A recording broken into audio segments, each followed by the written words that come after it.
faut savoir que dans le temps, il faut un couchant, 2 couchants par an. Il n'y avait pas de congélateur, bien sûr, point de frigo. Alors ce couchant, il faut se dépêcher de le viger. On n'a pas de choix voisin, on n'a pas le centre de service. Il n'y avait pas de sac congélation, bien sûr. On met tout ça dans un bout de chacuseau, un peu du boudin enroulé dessus. On pire les 4 coins, on n'est pas de choix voisin. Exactement. Voilà, avec un patin tout sanguinolent presque, parce que le couchant n'était pas seulement réfléchi. Et puis il faut faire le boudin, bien sûr, parce qu'on n'a pas de choix voisin, mais on n'a pas de chien à tout le service quand il y a de couchon. Et donc, il faut également inviter sa famille au boudin. L'histoire que je vais vous raconter donc, se situe à un repas boudin. Il faut savoir qu'un repas boudin, pour ceux qui ont connu ça, il n'est pas antagonique. Hein. Il y a déjà la soupe, la viande de soupe, les patates, les carottes, le chou. Après, il y a bien sûr le frémèche de couchon, le pâté, les boulettes, ou les atros, la casse de boudin, j'y reviendrai d'ailleurs. Il y a après la palette ou bien le rouel au faux, la salade bien sûr, un bout de frémèche ou deux, du frémèche faux, du comté, etc. Oui, des trucs légers. Pour finir les coups, une crème encore au chocolat, Oui. le café, la goutte bien sûr, parce menterie. que la goutte de menterie, il faut bien y faire passer. Tout ça arrosé du cépage du coin, bien sûr, le noix. Ah oui. Il faut dire que il n'y a pas de stop dans le temps, parce qu'ils n'avons pas dévié, pas débouché.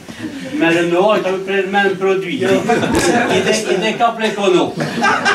Donc j'en reviens au boudin, quand il est arrivé au moment du boudin, la Marie a poché la casse qu'il a mis sur la table, avec le boudin coupé en bout. Après, tout le monde s'est servi un bout de boudin. Après, en même temps, il a poché un pot sur la table. Quelque chose, ça avait un paschetto, un pot, et tout le monde, la confiture est au jaune. On voit qu'il y a le travers, un pot en verre. Alors, les grands sont tous servis en boudin. Et là, on a pris le cul de chaud, bien sûr. Après, on a mis dans les mijailles de boudin, appelé de chaud. On en voudra bien, ça va un paschetto, bien sûr. Alors, Félicien a pris le parapluie à l'épreuve, là. Ah, t'en voudras, j'en voudras. Allez, tiens. T'en voudras, toi? Oui. Allez. J'en voudras à tout, moi. Tiens. Tiens, chaud. C'est un heureux, les chauds, dis donc, alors. Ah oui, je te dis pas 20 tranches, comment ça, il y en a non, de ce que vous savez. Alors, moi, il faut les grands miches à un sens, les chocs ou une rondelle de boudin, ils ont bien recouvert à tout. Après, moi, il faut. Ayant ni J, mais c'est que les gueux ni les œufs. Elles sont crampées à pleurer, les uns après les autres, à bêler même.